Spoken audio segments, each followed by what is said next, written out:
is Wink Tracks the Tropics, powered by the Weather Authority. When the tropics are active and timing is everything, the Weather Authority is keeping you prepared. The latest update did come in from the National Hurricane Center. Helene moving north-northeast. Winds have increased up to 90 miles per hour. Keeping you informed. It's now 170 miles northwest of us, and as we had mentioned, this is a major Cat 4 hurricane. This is going to have major landfall implications. Southwest Florida has seen its fair share of storms in the past few years. We are leaving immediately after this because it is not safe. You're starting to see some of these debris, sticks flying up and out, and it's one of the reasons why Sanibel is evacuated. It clearly is not safe out here. But our slice of paradise has bounced back in ways we'd never expected. It's tough. We had each other, and that's a good thing. I wouldn't have made it without Marianne. We're gonna make it. We're gonna make it. Wink News has been there with you every step of the way. That won't change. Yes, we avoid the worst part of the storm, but the wind field's growing and the pressures are deepening. We're going to feel more of that influence on the back end with the surge. From forecast cones to safety tips, the Weather Authority team has you covered. You're watching Wink Tracks the Tropics.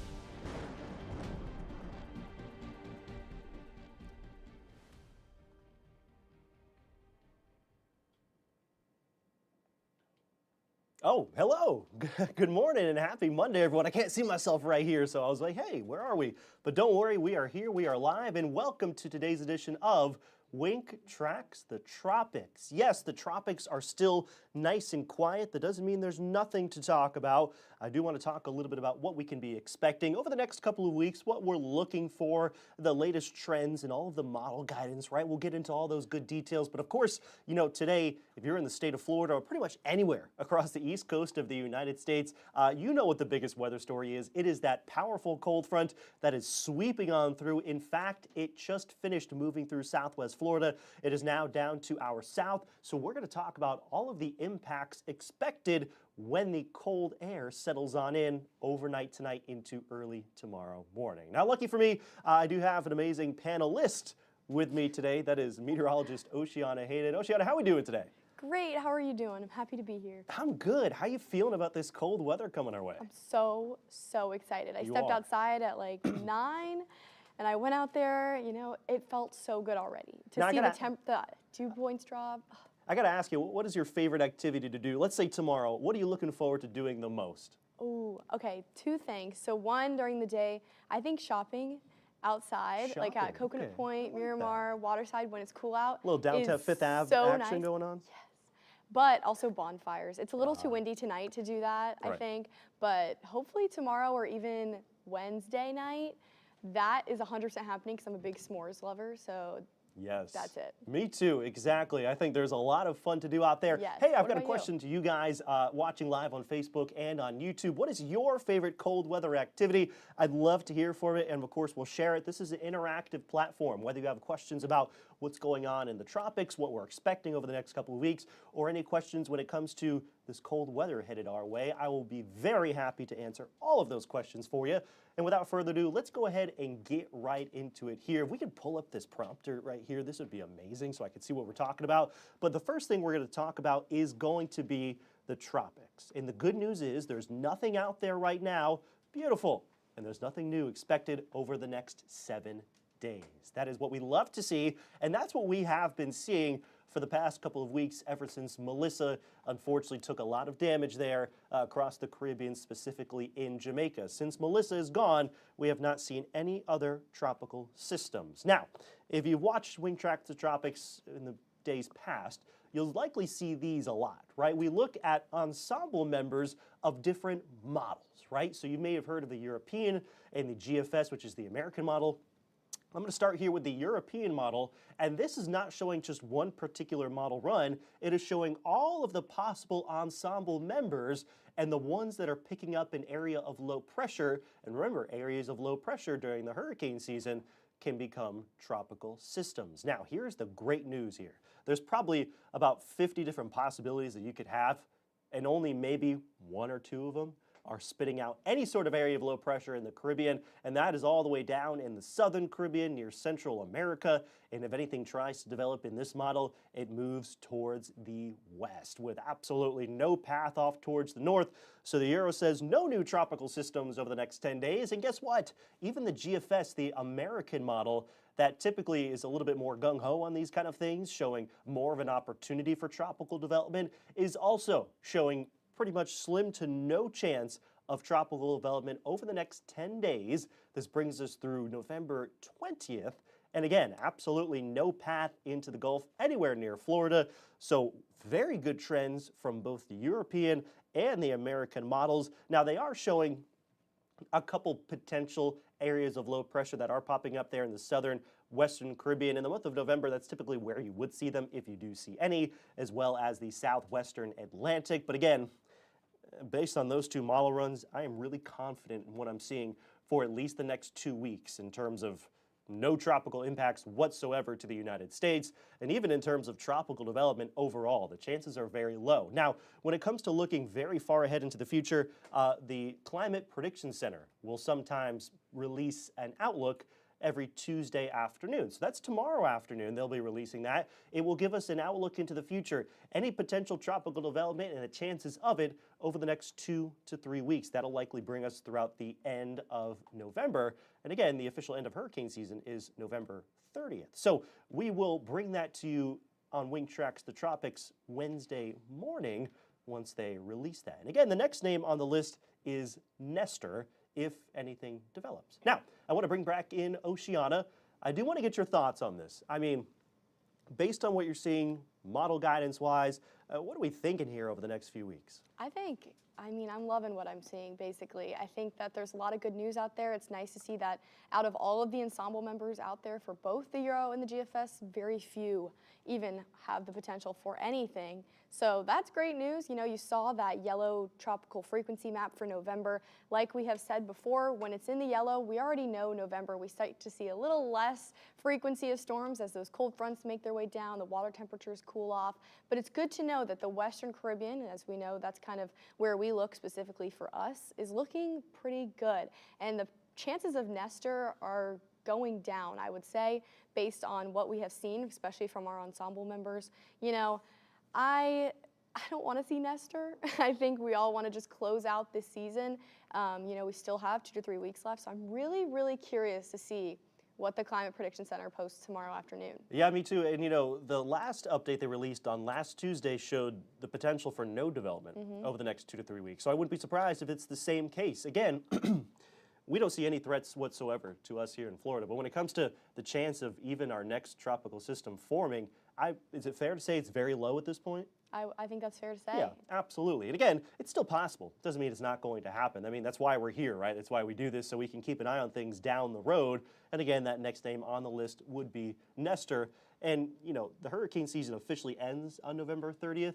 A question that comes up, can there be tropical systems after that? Yes, but it's very rare. The waters become a little too cool for that, and the atmosphere becomes a little too hostile down in the Caribbean with all of that wind shear, with those incoming fronts and the dry air as well. Yeah, we've had these fronts. This strong front is definitely going to do a number on our sea surface temperatures, at least around the state of Florida. Just something to keep an eye on. I'm really interested to see that actually in a couple of days, see how that water temperature changes. But, you know, we've had a very active frontal season, thankfully. So, you know, I love to see it that, you know, when there's a front there, the Gulf is basically closed from anything in the tropics. So as long as we have these fronts coming through, you know, I think things are looking pretty good for the end of the season. Yeah, and you started talking about fronts, which is going to be an excellent transition to us talking about not only, you know, the front, how it's going to impact us, but how it impacts the tropics, right? It has a big influence. And before I do that, we do have some questions and comments coming through on our live streams. Casper's checking in, saying, good morning, team. Please send the warmth back northward. How about that? It'll be back there maybe later on this week into the upcoming weekend. It'll start to feel a little bit more like Florida for you, especially up there near Tallahassee, Casper. The CPC Tropical Global Tropics Hazards Outlook tomorrow will take us to the end of the season. It looks like the season is over with a smiley face. I would put a smiley face next to that as well. I would. You know, there's still a potential there. more so towards the last week of November. It's a very low potential. I like our chances to close out the season on a quiet note. But again, today is November 10th. We got about another 20 or so days left to go in the month. So we'll see how things play out. I like our chances. All right, let's get back to what Oceana started talking about when it comes to a front. Yes, that is right. A cold front moving through the state of Florida as we speak. It's pretty much making its way through the southern tip of the state at this point. I'm going to break down all the details on that, but I do want to start by showing you what of impact it plays on the tropics. Check this out. I'm going to put this into motion over the next 5 to 6 days. All of that dark and that tan color you see, that is dry air. Tropical systems, they can't form with all of that dry air. Even down to the south in the Caribbean, where it has a little bit more of a favorable environment for something to develop, you need an area of low pressure first, right? And we looked at those ensemble members, and the chances of an area of low pressure developing are very low. All right, so you've kind of got an iffy moisture content going on in the Caribbean in the first place. It looks like there's a little bit more moisture to work with on the other side of Central America in the eastern Pacific, but on our side of things, yeah, not so much. So that front creates a lot of wind shear, brings a lot of dry air. As you know, these are all things that work against tropical systems. So yes, this front not only making it cold here in Florida, but also helping to keep the Gulf closed off and keeping much of the Caribbean at bay as well. All right, let's get into some local impacts from this cold front. Look to your left. These are the temperatures right now across Southwest Florida, 60s and 70s. 67, Port Charlotte, Punta Gorda, 69 in Fort Myers, a little bit warmer in Naples, it's 74 there. Now, look to your right. Whoa, big difference, right? Yeah, we're talking about a 30 degree, even 35 degree in some spots temperature swing from right now to just about, 18 hours away. Early tomorrow morning at sunrise, we'll call it around 6 to 7 a.m., we're expecting temperatures to drop down into the 30s and 40s. Now, I will say, most of our viewers in Southwest Florida, we're likely going to be in the 40s, low to mid 40s. But communities a little bit further north and further inland, you guys have the best chance of getting down into the upper 30s very briefly. I'm only talking about perhaps an hour or two. That's how long these kind of temperatures last. Then the sun comes up. It's not going to get extraordinarily warm today at all. It's actually going to be one of the coolest days on record for November 11th, probably breaking a lot of those records, and we'll talk about those as well. But this is going to be a shock to the system, all right? That's why I compared these two together for you right there. Let's go ahead and now look at what the front's been doing so far this morning, right? Dew points. They tell us all about the humidity. When you have dew points in the 50s and 60s, even 70s down in Collier County, this was at 8:13 a.m. this morning. Yeah, that's pretty humid, especially for this time of year. But then look at the past 3 hours as that front has moved through. Wow, what a difference it has made so far with those dew points. Now dropping into the lower 50s for Charlotte County, mid 50s in Lee County, lower 60s now moving into Collier County. Again, these aren't actual temperatures. These are dew points telling us how humid it is. When you get dew points that get down into the 50s, that is very dry, very comfortable, folks. I'll tell you what, these dew points early tomorrow morning are going to be down into the 20s. Whoa, that is the driest air that we have had by far this season. It's the driest air we've had probably since early winter, maybe January, February. I wasn't here for that, but I imagine that's probably the last time that we had dew points that low. Now, Oceana, we could bring you back in. You could talk a little bit about this. What is going on here? You set this up for us earlier this morning. What's going on in North Naples? Oh yeah, I mean, we've had some breezy conditions already, and that is going to continue throughout the day. I mean, that cold front brought a lot of northerly winds our way, which is exactly why we are drying out so much. And it's also going to keep us cooler tomorrow morning. These breezes are going to continue, and that wind chill temperature, I'm sure you'll get to that, is going to be very cold, below freezing for a lot of us, which is why we have those alerts out. But yeah, look at this video from Tom, one of our weather watchers in North Naples. I mean, wind was cranking in North Naples on the beach. I mean, that's a frigid beach day, I have to say. Ooh, when the wind is moving like that, and you know, sometimes it picks up the sand. Ooh. It's almost one of those days like, you know, you get into the water and it's almost like a little bit warmer, right? You just keep your head above and it's a little bit warm in there. That's the kind of day that we're going to be expecting at the beaches over the next couple of days. I do want to check in on some of those current sustained wind speeds, all right? These are the constant winds, not just those short bursts, the wind gusts. We'll get to those in just a second. Wind speeds right now ranging from around 10 to 20 miles per hour behind the front. Look at that. Englewood, 22 miles per hour, 19 there on Sanibel. Yeah, definitely going to be a little bit more breezy by the coast, but Lake Placid, 18 miles per hour, 14 miles per hour in Cape Coral, and 12 miles per hour right now there at the airport in Naples. So the question becomes, why does it get breezy as a cold front moves through? Here's the reason why. Cold air is dense, right? It's more dense than warm air. So when you get this cold air that starts to move in, it's got some weight to it, right? It moves the air, literally, and it moves it quickly because it is rushing in from the north. So that cold air moves more air, therefore you get more wind. It's a pretty simple concept, and the wind gusts today, these are the shorter bursts of wind.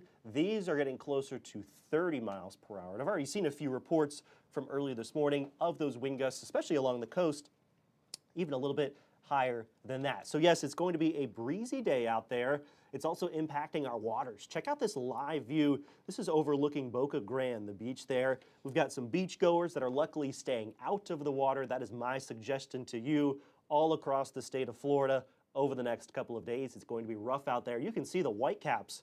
Oceana, check that out. Wow. Off in the distance. I'm looking at the TV over there. Yeah. Jeez. Pretty impressive, right? That explains why we have that advisory out there. Yeah, there's a small craft advisory in place today and tomorrow. Wind wave heights around 5 to 10 feet, especially offshore. So heads up to our boaters, you know, today and tomorrow. Unfortunately, we're probably going to be leaving them in the dock unless you really want to get seasick. I don't think you do. Temperature-wise, this is kind of an interesting concept. You know, right now we're sitting in the upper 60s to low 70s. We are not going to get any warmer pretty much throughout the rest of the day. Maybe one or two spots will get a degree warmer here between now and 1 p.m. But once we get to around 2 o'clock, that is it. And in fact, from around 3 to 5 p.m., even when the sun is still up, it is going to start getting colder all across Southwest Florida. We're going to get into the 60s for everyone. And then once the sun goes down, that's when the real cooling is going to start to occur. That's when we're going to transition into the 50s. And then eventually, drum roll, this is the grand finale right here. When you wake up early tomorrow morning, these temperatures, again, forecast at 7 a.m. So pretty much right at sunrise, these are the morning lows that we're forecasting. Wow. Look at that, 36 degrees, the coldest spot, Arcadia. The reason why, it's the furthest north, it's also the furthest inland. That sea doesn't have an effect too much on the temperatures. The warmest temperatures we're forecasting, Sanibel, Marco Island. That makes more sense, right? Because the warmer Gulf waters has more of an impact on those temperatures, keeping them from getting quite as cold. And then it's a range in the middle, right? We're forecasting 38 in Punta Gorda, 41 in Cape Coral, 42 in Fort Myers, 44 in Naples, 39 Lehigh Acres. What do you think, Oceana, about these temperatures? How are we feeling? You know, I love to see it because, and I can say that because here in Southwest Florida, everybody's like, bring the cold away. We don't want the cold. Guys, it doesn't last long. To me, it feels like we don't actually get cold because it, like up in Tallahassee even, when it started to get cold, it never warmed up again. All the way through January. January was frigid up there, and that's not even out of the state of Florida. Down here, we don't get things like that. We have like cold snaps that within the week, we're back into the 70s and 80s. It rarely, rarely ever stays in the 60s as your high temperatures long. Really never. So I'd say this is great news. I mean, you know, if you have any plants, obviously that's something that could be an issue. Cover them up. This is the first cold snap of the season. But you know, that also does some things for certain plants out there. I think the cold snap helps certain ones bloom, which is pretty cool, but I need to go more in on really? that. Yeah, there's certain plants out there that the first cold snap of the season has something to do with some. I need to look at it and look into that. We can talk about that tomorrow. I like that. But Absolutely we can. I'm just so ready for this. You know, it's only 2 days this week that's really gonna be this cold. I think we can do it. I'm gonna have my blankets, I'm gonna have my socks, I'm gonna be my cute jackets, bringing them back out for the first time in ages, boots. I mean, let's all enjoy it while it's here, you know? We can have heat all year round. I think the thing I'm most excited about is turning off my air conditioner. Right? Yeah. Give the AC a break. Sorry, FPL, not this month. We are going low. It's going to be beautiful. Yeah, they're mad turning about that this. off for a while, all throughout this week. I don't care if it gets cold in there. I'll grab a blanket. I'll put a hoodie on.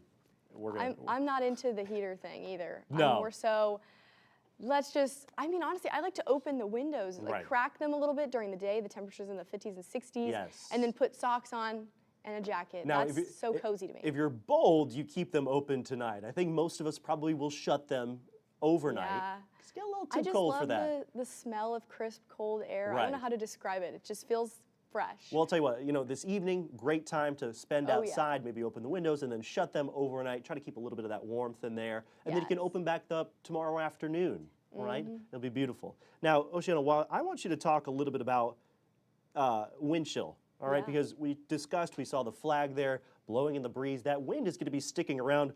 What kind of temperatures are we looking at here?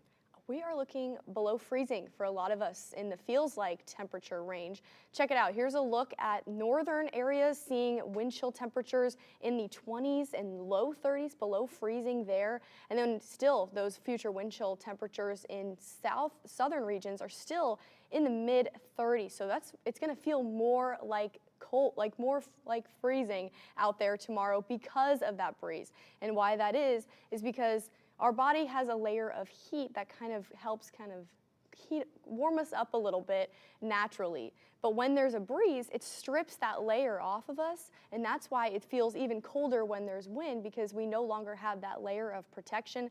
Oh, this wind chill chart is great. See, I circled one of these. The temperature, let's say, is 40 degrees. If there's winds of 20 miles per hour, it's going to feel more like 30 degrees. I'm like reading the teeny tiny little letters. But it's so interesting. It's kind of the same as in the summer. We talk about how dew points come into play and we get feels like temperatures in the hundreds.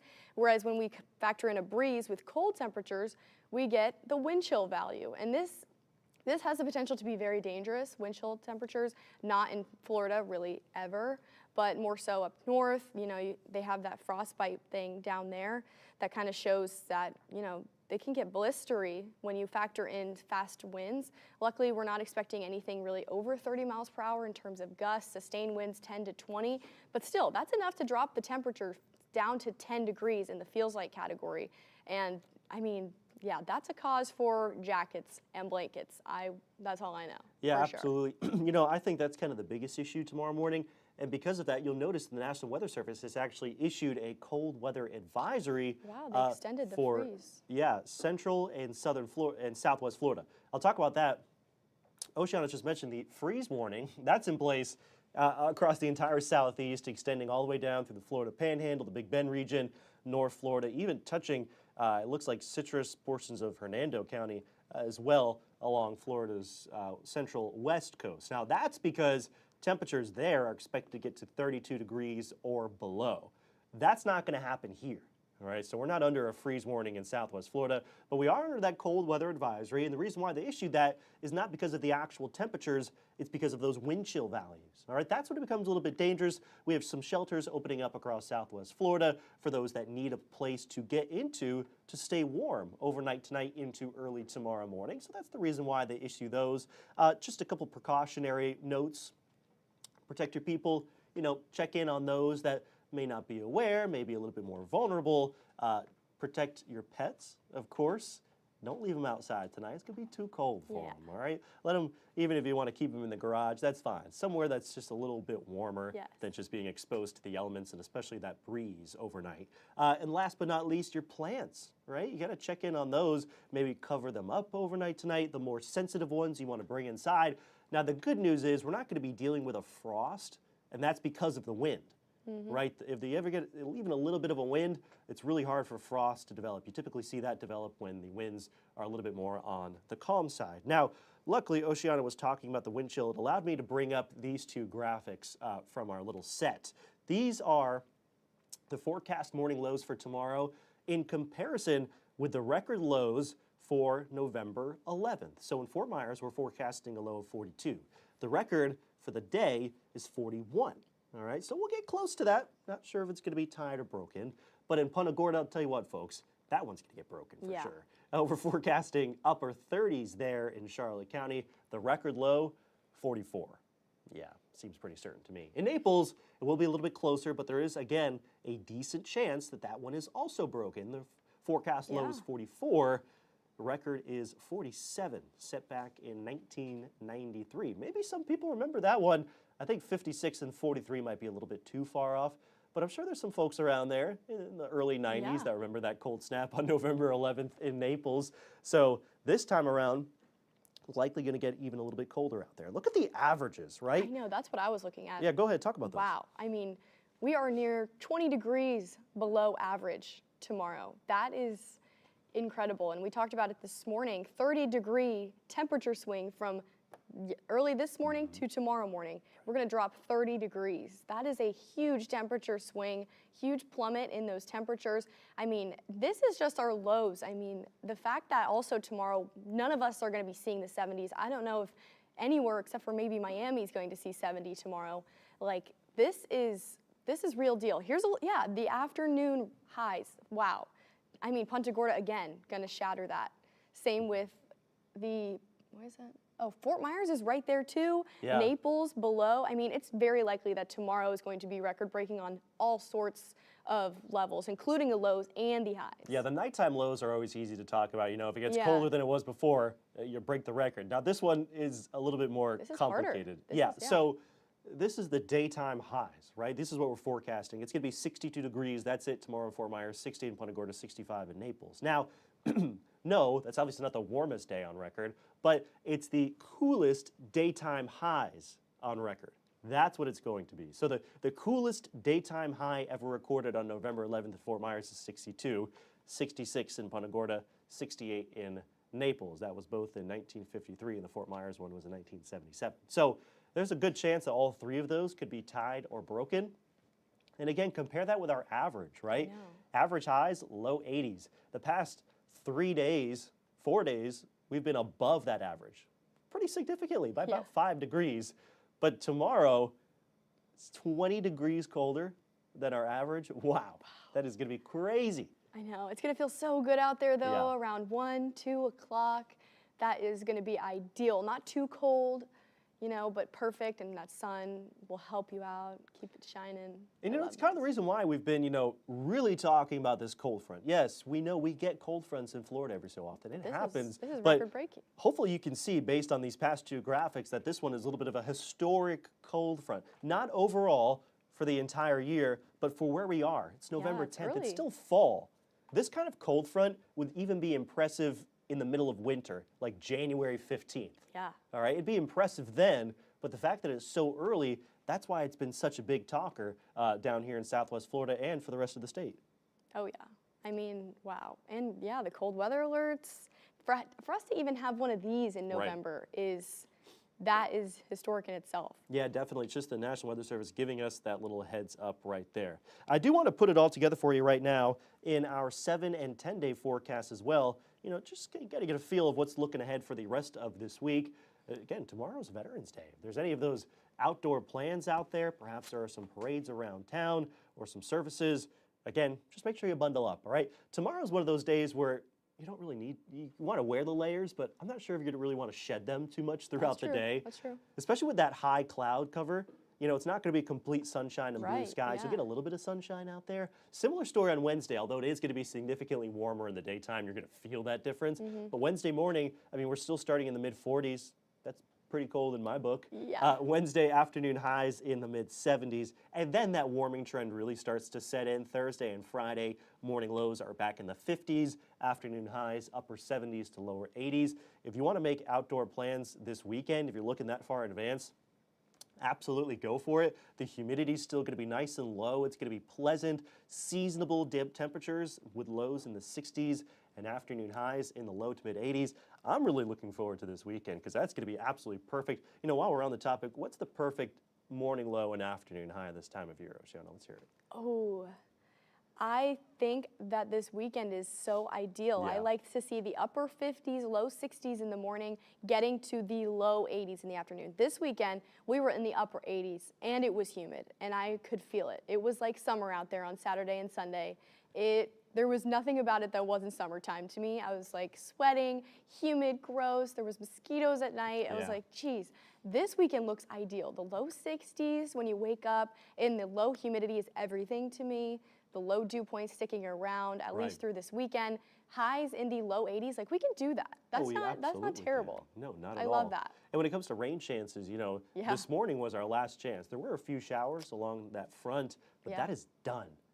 0 rain chances all the way from right now up until Monday. That's our next best chance, and still a 30% some isolated showers. That's going to be about it. So the lawns and the gardens might get a little thirsty over the next few days. Definitely. But they're certainly not going to get hot. Nope. All right, well, guys, that's going to do it from us today. Oceana, thank you so much for weighing in. We always appreciate it. And thank you guys for joining us on today's edition of Wink Tracks the Tropics. Make sure you tune back in tomorrow, same time, same place. We'll check back in on what's going on in the tropics. We'll talk about a few more points we didn't discuss today. And we'll also talk a little bit more about just how cold it ended up getting early tomorrow morning. Yes. For now, have a great rest of your Monday. We'll see you back here tomorrow, Tuesday at 11 o'clock.